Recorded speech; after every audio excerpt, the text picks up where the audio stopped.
Bonsoir et bienvenue à vous tous dans le programme du soir sur New World Info. Le décryptage de ce jour, nous évoquons le Burundi. Le président Nkurunziza a été nommé guide suprême du patriotisme. On va en parler avec Mamadou Diouf. Bonsoir Mamadou Diouf. Bonsoir Samuel. L'Assemblée nationale du Burundi a adopté mercredi un projet de loi qui élève au rang de guide suprême du patriotisme le président Pierre Nkurunziza, lequel a décidé de ne plus se représenter à l'élection présidentielle du 20 mai. Ce texte présenté par le ministre de la Justice, Aimé Laurentine Kanyana, a été adopté par 91 voix pour, 4 contre et 13 abstentions. C'est ce qu'a annoncé le président de l'Assemblée nationale, Pascal Nyabenda, à l'issue du vote. Il institue également une journée nationale du patriotisme organisée chaque année au mois de juillet et présidée par le guide suprême du patriotisme. Mamadou Diouf, c'est quoi un guide suprême de patriotisme?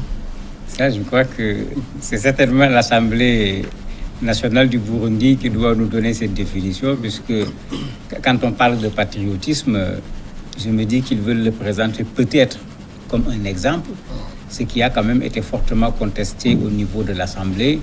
Je me dis qu'en matière de patriotisme, on n'a pas besoin de guide, on a plutôt besoin d'exemples. C'est des faits qui doivent pouvoir permettre de dire voilà quelqu'un qui a fait preuve de patriotisme, et en ce moment, il faut étayer cela en disant voilà ce que la personne a fait, voilà ce que la personne a fait. Et malheureusement, quand on regarde les arguments qu'ils ont donnés, les contre-arguments que l'opposition a donnés pendant les débats au niveau de l'Assemblée, sauf que c'est une assemblée qui lui appartient, puisque Fabien de l'opposition a dit même que ceux qui ont voté, ce sont des scieurs de pompe. Je crois que c'est très clair comme appréciation. Alors, en même temps, il y avait une nécessité à instaurer un guide suprême de patriotisme? Non, il n'y a aucune nécessité. Je me dis que le président a dit qu'il ne sera plus candidat. Mais c'est comme s'il cherche à avoir une posture de pouvoir, même s'il n'est plus le président de la République, puisqu'en principe, il ne le sera plus puisqu'il n'est pas candidat aux prochaines élections. Mais c'est comme s'il se cherche une niche en termes de responsabilité. Parce que dans les textes, on dit que c'est quelqu'un qui doit être consulté sur les questions de la sauvegarde de l'indépendance. Je me demande qui menace l'indépendance du Burundi. On doit le consulter sur la question de l'unité nationale. Bon, je me demande qu'est-ce qu'on veut créer comme ça, dans le vide. C'est juste, à la limite, quelque chose taillé sur la mesure d'un président qui quitte son fauteuil de président et qu'on veut peut-être tous les ans, à l'occasion du mois de juillet, se rappeler de l'ancien président, lui donner les honneurs à l'occasion de la journée nationale du patriotisme qui accompagne la nomination du guide. Il s'est déjà offert une retraite bien dorée. Pourquoi trouve-t-il indispensable de s'affubler de tous ces titres? C'est un de nos problèmes. Il ne faut pas oublier que c'est en Afrique que quelqu'un avait dit « moi, empereur de Centrafrique ». C'était Bokassa. Malheureusement, on est habitué. À côté de chez lui, en Ouganda, on avait vu également avec Idi Amin Dada. J'ai l'impression qu'à la limite, c'est la même folie qui est en train de l'attraper. Il est en train de quitter le fauteuil présidentiel, mais il veut laisser un peu ses empreintes à la limite un peu partout. Il faut que les gens tirent les leçons de l'histoire. Il reste quoi de Bokassa aujourd'hui en Centrafrique? Il reste quoi de Idi Amin Dada en Ouganda? Plus récemment, avec Mobutu Sese Seko, il y a des gens qui avaient leurs effigies partout, qui s'étaient même nommés, donné des noms, l'hôpital portait leur nom, comme le président Blaise Compaoré au Burkina. Mais tout ça, c'est parti. En fait, moi, j'aurais bien voulu que ce soit des organismes internationaux qui constatent le travail extraordinaire que le président Pierre Nkurunziza a fait et qui lui attribue un prix. J'aurais compris. Mais quand on s'attribue un prix, il est clair que l'attribution n'intéressera pas grand monde. Ça veut dire que Pierre Nkurunziza quitte le pouvoir, mais il craint de perdre le pouvoir? Pas seulement il craint de perdre le pouvoir, j'ai l'impression qu'il veut qu'il y ait un président de la République, mais malgré qu'il y ait un président de la République, il veut rester la première personne du Burundi. Parce que bon, si je prends l'aspect religieux, puisque c'est un pasteur, quand vous allez en Iran, il y a un président de la République, il y a un guide. Le guide a un niveau beaucoup plus important que le président de la République. Est-ce que c'est ce qu'il veut reproduire au niveau du Burundi? Je ne sais pas trop, mais en tout cas, je ne vois pas dans une république ordinaire quelle est la place d'un guide au niveau des échelons quand on parle des postes. Mais comme je l'ai dit tantôt, parfois, comme beaucoup de gens le disent, le pouvoir rend certainement fou et ça amène les gens finalement à sortir des sacs, on ne sait quel titre, on ne sait quelle fonction, juste pour que quelqu'un reste au devant de la scène, alors qu'en principe, quand on n'est plus président de la République, mais on devient un citoyen ordinaire.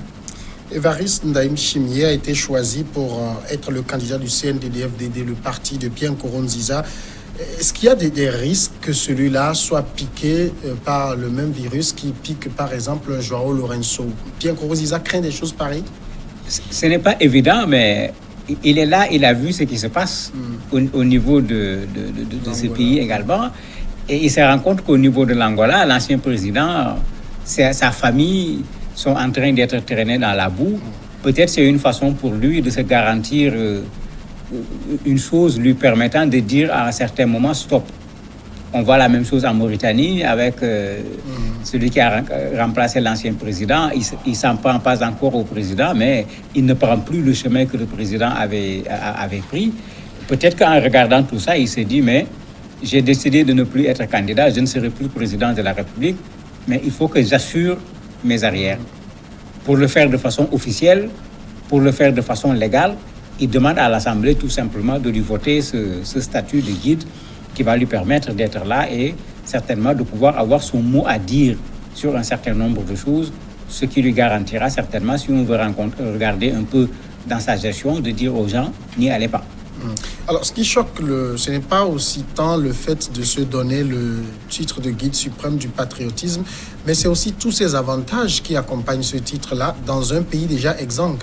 Oui, c'est tout un problème parce que vous avez un pays où, quand vous regardez les chiffres du PNUD, 75% de la population vit en dessous du seuil de la pauvreté.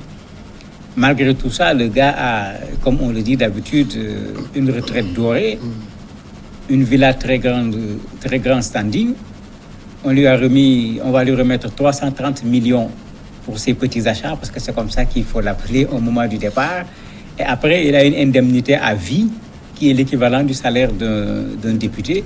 Bon, quand on donne tout ça à une personne d'habitude, on voit ça dans les grandes entreprises, où le gars a fait un travail, il a fait des résultats extraordinaires. Au moment de son départ, on lui donne une cagnotte. Et même ça, dans beaucoup de pays européens aujourd'hui, il y a des lois qui limitent ces cagnottes-là. Lui, qu'est-ce qu'il a fait? Quand on regarde le bilan que le député Fabien fait, c'est tout le contraire. Lui, il dit tout simplement, quand on regarde ce que le président a fait, que de morts, que de personnes qu'on a jetées dans les rivières, que de personnes mutilées. Pour lui, c'est ça le bilan de Pierre Nkurunziza. Il répondait même à la ministre de la Justice qui disait que c'est lui qui a amené la paix dans ce pays, en lui disant que la crise de 2005, c'était lui. Il y a eu 1200 morts, 400 000 déplacés, plus d'autres opposants surtout qui se sont exilés. Donc la pertinence, on ne la voit véritablement pas, sauf quelqu'un qui est là plutôt, qui a l'habitude d'être chef et qui a peut-être du mal à se retrouver dans une posture de simple citoyen qui a besoin d'avoir nécessairement une casquette sur la tête. En même temps, rien n'obligeait Pierre Nkurunziza à céder le pouvoir. En fait, rien ne l'obligeait. On pourrait dire si, parce qu'il y a actuellement, au niveau de la zone Afrique où il se trouve, pratiquement personne ne le soutient. Puisque toutes les démarches qui avaient été entamées pour pouvoir le réconcilier avec l'opposition, c'est lui qui avait fait barrage pour que ça ne marche pas. L'ONU l'a dénoncé plusieurs fois. La CPI même est sur une enquête concernant les événements de 2005, de 2015 plutôt, dont je parlais tout à l'heure. Donc c'est quelqu'un, en fait, qui a intérêt à se trouver dans une posture où sa personne, en quelque sorte, engage l'État du Burundi. Sinon, il ne peut pas garantir ses arrières sur le plan international parce qu'il y a bien des gens qui sont prêts à le poursuivre. L'ONU vient de le dénoncer tout récemment encore avec la condamnation de 4 journalistes. Amadou Diouf, merci d'avoir répondu à nos questions. C'est moi qui vous remercie. Nous allons marquer la pause et après on va passer à l'invité.